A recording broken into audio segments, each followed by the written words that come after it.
Hello, good evening everyone. स्वागत है आप सभी का आपके प्यारा सा यूट्यूब चैनल साइंस संग्रह में।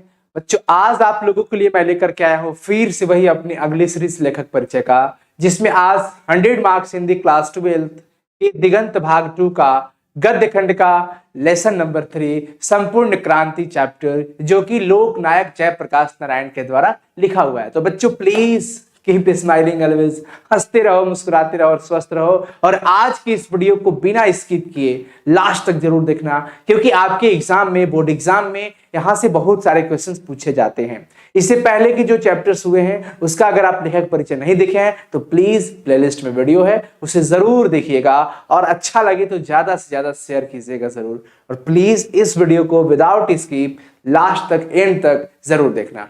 चलो बच्चों शुरू करते हैं। फिर क्या, आज जो संपूर्ण क्रांति चैप्टर का हम लेकर के आना लेखक परिचय, उसका शुरू से अंत तक का एकदम वन शॉट कंप्लीट वाला जबरदस्त सेशन, जिसमें आपका एक भी ऑब्जेक्टिव क्वेश्चन लेखक परिचय का नहीं छूटेगा। तो फाइनली अंत तक जरूर देखें।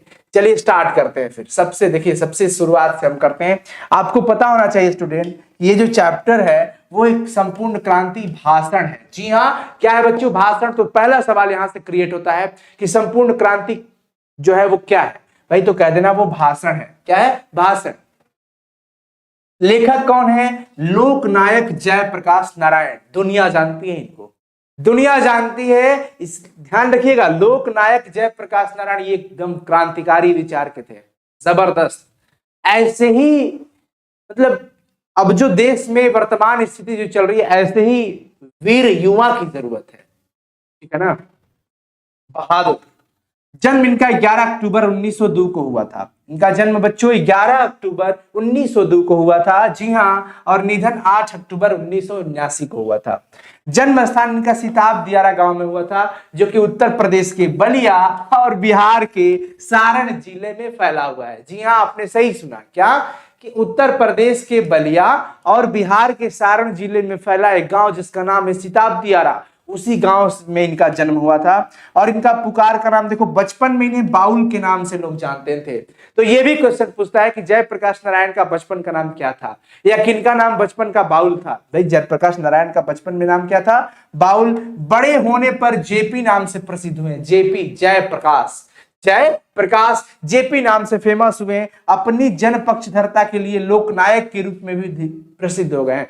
कुछ दिनों बाद फिर लोकनायक के नाम से इन्हें जाना जाने लगा। तो लोकनायक के नाम से किनको जाना जाता है बच्चों? जयप्रकाश नारायण को। ठीक है, अब हम बात करते हैं इनके पिताजी की।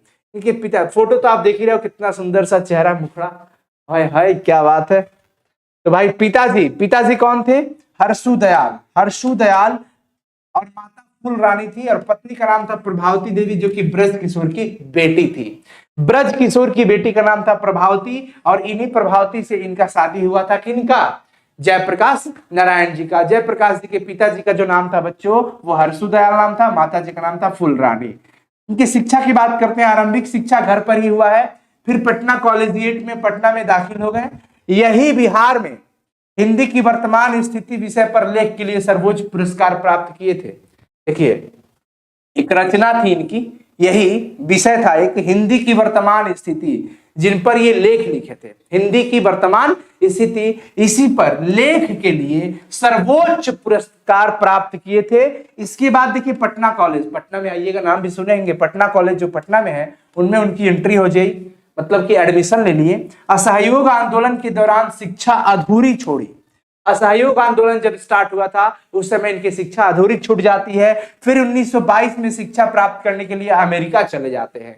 अमेरिका कब जाते हैं मेरे प्यारे दोस्तों? 1922 में। 1922 में शिक्षा प्राप्त करने के लिए वो अमेरिका गए हैं। वहां कैलिफोर्निया, बर्कले, विस्कॉन्सिन, मैडिसन आदि कई विश्वविद्यालयों में उनका स्टडी हुआ। उन्होंने वहां पर जाकर के बड़ी कठोर परिश्रम किया था बच्चों, बहुत संघर्ष किए थे। आप इस चैप्टर का अगर पूरा लाइन बाय लाइन एक्सप्लेनेशन समझना चाहते हैं तो प्लीज हमारे वीडियो को जरूर देखें। उसमें हर चैप्टर का लाइन बाय लाइन एक जबरदस्त वाला एनर्जेटिक एक्सप्लेनेशन आपको मिलेगा। ठीक है, एक बार देखने के बाद तो फिर मजा आ जाएगा। एक भी आपका क्वेश्चन चैप्टर का नहीं छूटने वाला है। और ये लेखक परिचय हम यहाँ पर दे रहे हैं आपको। मार्क्सवाद और समाजवाद की शिक्षा यही ग्रहण किए थे वो।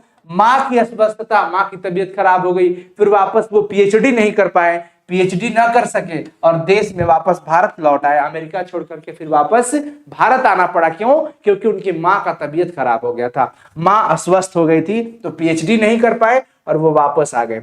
अब देखिए राजनीतिक जीवन की बात करते हैं कि उनका राजनीतिक जीवन, पॉलिटिकल लाइफ किस तरह का रहा। अब देखिए 1929 में कांग्रेस में वो शामिल हुए, तो ये क्वेश्चन बनेगा कि लोकनायक जयप्रकाश नारायण कब कांग्रेस में शामिल हुए थे। हमारे प्यारे बच्चों जवाब क्या दे देना, 1929 में। 1932 में सविनय अवज्ञा आंदोलन के दौरान जेल गए। सविनय अवज्ञा आंदोलन जब हुआ था 1932 के दौरान, उसी समय में तो वो भैया जेल गए थे। जेल से बाहर निकलकर कांग्रेस के अंदर ही कांग्रेस सोशलिस्ट पार्टी के गठन में अहम भूमिका निभाई। कांग्रेस सोशलिस्ट पार्टी की भूमिका उनका गठन किया गया। 1939-43 में भी जेल गए हैं वो। 1942 के आंदोलन से विशेष प्रसिद्धि मिली थी उनको। 1942 की जो आंदोलन थी, आजादी के बाद बच्चों 1952 में प्रजा सोशलिस्ट पार्टी के गठन।